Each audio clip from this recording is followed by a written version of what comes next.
จ้าเดี๋ยวห้องจ้าดีกว่าพ่อป่วยพ่อมาแม่ใส่แหวนหรือทอกเดี๋ยว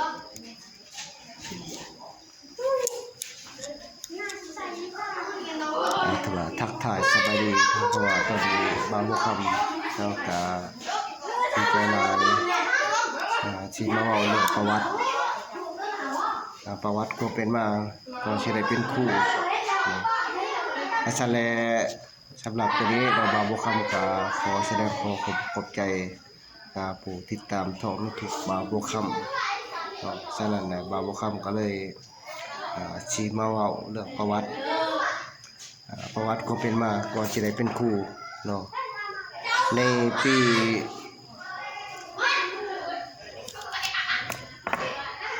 2004 2556นี้เนาะแต่สำหรับบ่าวผู้คำนี่ก็เลยดีใจหลายเนาะที่ได้และมาเล่าประวัติก็เป็นมาก่อนที่ได้เป็นครูแต่บ่าวผู้คำก็ได้เนาะในปี1998ถือว่าได้ไปเรียนอยู่ที่บ้านนโคกมันคงคิดโดนแพงเคลวันเนาะอันนี้ออกจากบ้านไปเรียนมาปี1990เรียนอยู่2000เรียนอยู่บ้านนามิกเนาะแต่ก่อนกลุ่มนามิก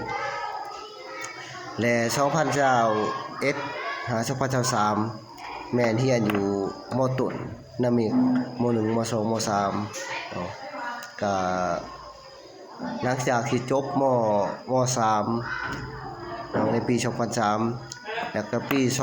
2004แม่นไปเรียนอยู่ต่ออันนั้นอยู่โรงเรียนม.ส.คง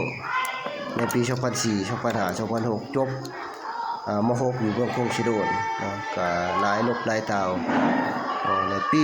2007 2008แม่นไปเรียนต่อสางคู่สารวัตรแต่ก่อนเขาเอิ้นว่าสางคู่เนาะบ่ทันเป็นวิเศษหลายคู่เป็นสางคู่สารวัตร2007 2008ก็ได้จบก็ได้มารับใช้สอนได้มาสอนอยู่ในปี2009เนาะ2009ออกมาสอนข้าพเจ้าก็ได้จบชั้นกลาง11+2 2 ปีแล้วก็รับจ้างหันแล้วก็ได้ไปปี2011เนาะข้าพเจ้าก็ประกอบเอกสารไปเรียนเชื่อมต่อชั้นสูงอยู่ที่วิทยาลัยครูสารวัตรเนาะ3 ปี2011 12 13จบชั้นสูงเนาะก็ได้มารับใช้สังคมก็ได้มาสอนในปีจบชั้นสูงจบ2013ปึ๊บก็เลยคือเห็นความยุ่งยากแล้วก็โรงเรียนเฮาก็บ่มีโรงเรียนมัธยมก็เลยตัดสินใจว่าก็ได้มาเขียนหนังสือเสนออันนั้นขอความช่วยเหลือจากหอการศึกษาอยากขยายโรงเรียนมัธยมก็เลยทางเมืองคงคิโรนก็ได้อนุญาตก็ได้ตั้งโรงเรียนมัธยมในปี2013-14มีอยู่1ห้องบรรจุครูเขามีอยู่5คนเพราะว่าตอนนั้นกับคนเนี่ยก็ได้สอนมาฮอดปี2013จนฮอด2010 2015 16 17 18 19 20มัน22 23แล้วก็2024เนาะข้าพเจ้าก็ได้เขียนหนังสือเสนอขันถึงอยากไปยกระดับอยู่ที่วิทยาลัยครูสารวัตรก็ได้ไปยกสายปริญญาตรีสายคณิตศาสตร์แต่ว่าปี2024ปีที่1ปี2025ปีที่2เนาะปี2023 24 25 26ปีหน้า2026คือสิสำเร็จเนาะอันนั้นจบอันนั้นในการที่ข้าพเจ้าไปยกระดับสายปริญญาตรีอยู่ที่วิทยาลัยครูสารวัตรเนาะ